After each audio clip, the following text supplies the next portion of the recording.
السلام علیکم۔ اب جو ٹاپک ہے وہ ہے وٹ از لینگویج، زبان کیا ہے۔ ٹاپک 001 انٹروڈکشن، موضوع 001 تعارف۔ Linguistic is defined as a specific study of language. لسانیات کی تعریف زبان کا سائنسی مطالعہ کرنا ہے۔ Language is used to express inner thoughts and emotions, make sense of complex and abstract thoughts, learn to communicate with others, fulfill our wants and needs, and to establish rules and maintain our culture۔ زبان استعمال کی جاتی ہے اپنے اندرونی خیالات اور جذبات کے اظہار کے لیے، پیچیدہ اور نظری خیالات کو سمجھنے کے لیے، دوسروں سے بات چیت سیکھنے کے لیے، اپنی خواہشات اور ضروریات پوری کرنے کے لیے، اور اپنے کلچر کے قوانین بنانے اور اسے قائم رکھنے کے لیے۔ Language can be defined as verbal, physical, biologically innate and a basic form of communication۔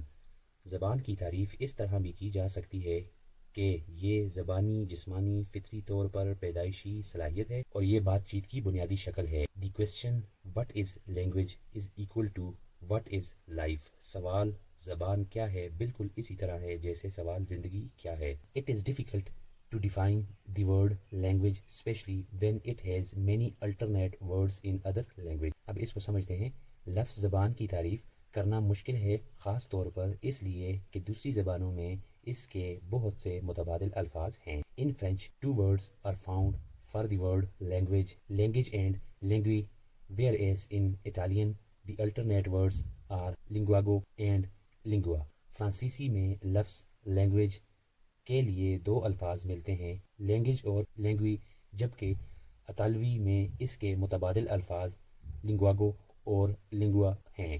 Anyone who possesses a language such as English, Arabic, Urdu, etc. possesses language۔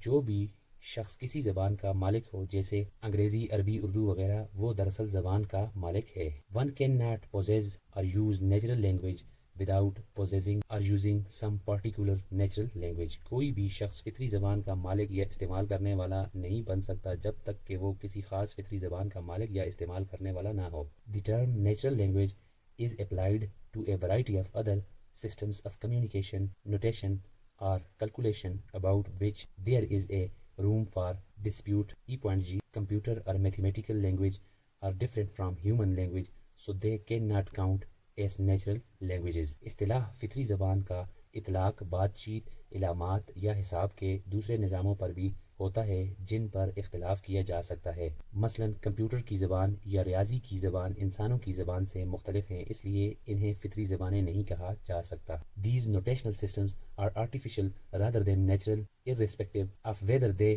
are rightly called languages or not۔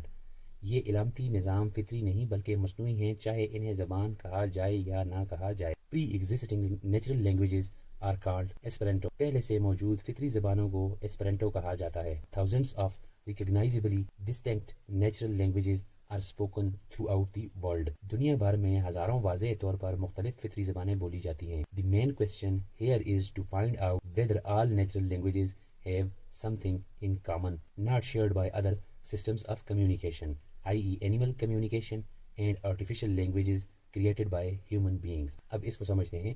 یہاں بنیادی سوال یہ ہے کہ کیا تمام فطری زبانوں میں کوئی ایسی چیز مشترک ہے جو بات چیت کے دوسرے نظاموں یعنی جانوروں کی بات چیت اور انسانوں کی بنائی ہوئی مصنوعی زبانوں میں نہیں پائی جاتی؟